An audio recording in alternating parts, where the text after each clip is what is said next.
Aujourd'hui, je vous présente le fondateur de Green Guardian, qui sera donc le premier épisode de notre docu-série. Bonjour à tous et bienvenue sur ma chaîne. Bonjour. Bonjour. Alors déjà, présente-toi. Du coup, je m'appelle Guillaume Lebout, donc d'origine française. Je suis né en région parisienne, sud de Paris, dans l'Essonne. Je vis actuellement en Thaïlande. Depuis combien de temps? Depuis sur Krabi, 5 ans. Et avant? Et avant, plus sur l'Indonésie. Avant Afrique, Congo, Australie et Inde et Thaïlande, enfin déjà avant en tout cas. Et qu'est-ce que tu fais dans la vie? Je suis biologiste, on va dire activiste, chercheur, du coup en biologie, écologie. Et donc j'ai mon association aussi, que j'ai formée il y a bientôt 10 ans, donc Green Guardians. Donc qu'est-ce que Green Guardians?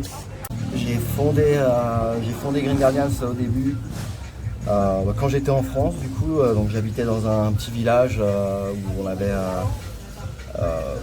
au niveau de la nature, de la biodiversité, c'était un coin vraiment riche et du coup j'ai grandi là-bas, donc c'était vraiment chez moi et avec le temps on a vu un petit peu les choses se dégrader sur la zone, donc sachant qu'on avait quand même du mal à intervenir, que ce soit au niveau avec les recours normaux, en faisant des demandes en mairie ou autres services publics. En fait, on avait, il n'y a rien qui avançait, c'était un peu galère, donc arrivé un moment, autant faire les choses par soi-même. Donc j'ai créé Green Guardians pour un petit peu répertorier toutes les problématiques environnementales qu'on pouvait trouver sur la zone. Aussi créer des dossiers pour peut-être faire peser l'aspect plus environnemental et écologique sur certains projets de construction ou d'entreprise ou autre.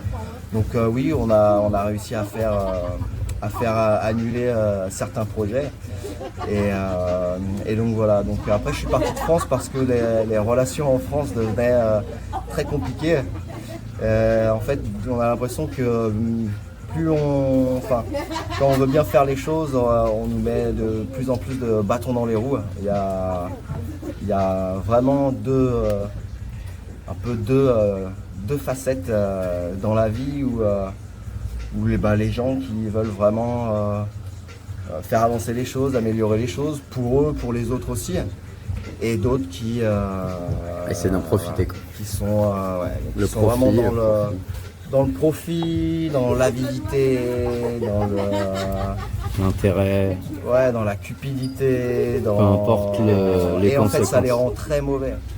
Et donc voilà, par rapport à certains projets, on va dire combats pour lesquels on a voulu imposer notre voix, voilà, ça nous a créé des problèmes, ça m'a créé des problèmes. J'ai eu beaucoup de plaintes pour genre diffamation, des choses comme ça à chaque fois.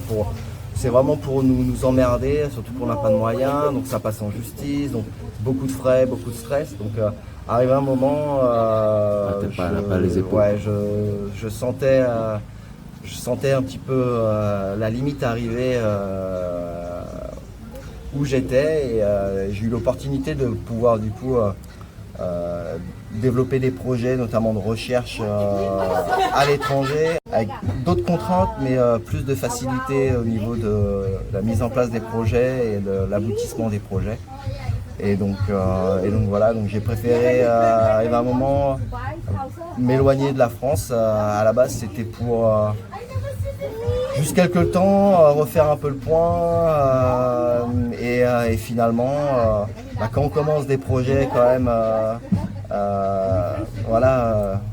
utiles et qui nous touchent, que ce soit en France ou ailleurs, en fait on se rend compte qu'il y a du travail, il y a des choses à faire partout, il y a des problèmes vraiment partout. Et donc on peut pas se dire je pars, je reviens, je suis parti, j'ai vu des problématiques ailleurs. Je me suis dit peut-être que là aussi on peut faire les choses jusqu'à temps qu'on arrive à notre limite. Et voilà, jusqu'à maintenant, les choses suivent son cours, et notamment en Thaïlande.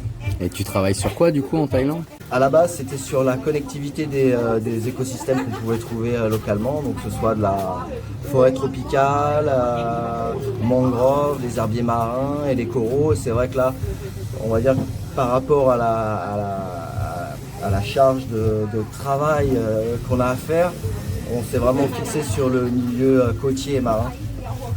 Et donc voilà, on fait beaucoup de tout ce qui est bilan de biodiversité des différents écosystèmes, voir comment les écosystèmes, comment les organismes vivants se portent. C'était un extrait de l'interview que j'ai fait avec Guillaume. Vous pouvez le visionner sur ma chaîne YouTube. Je vous remercie de m'avoir écouté. À bientôt.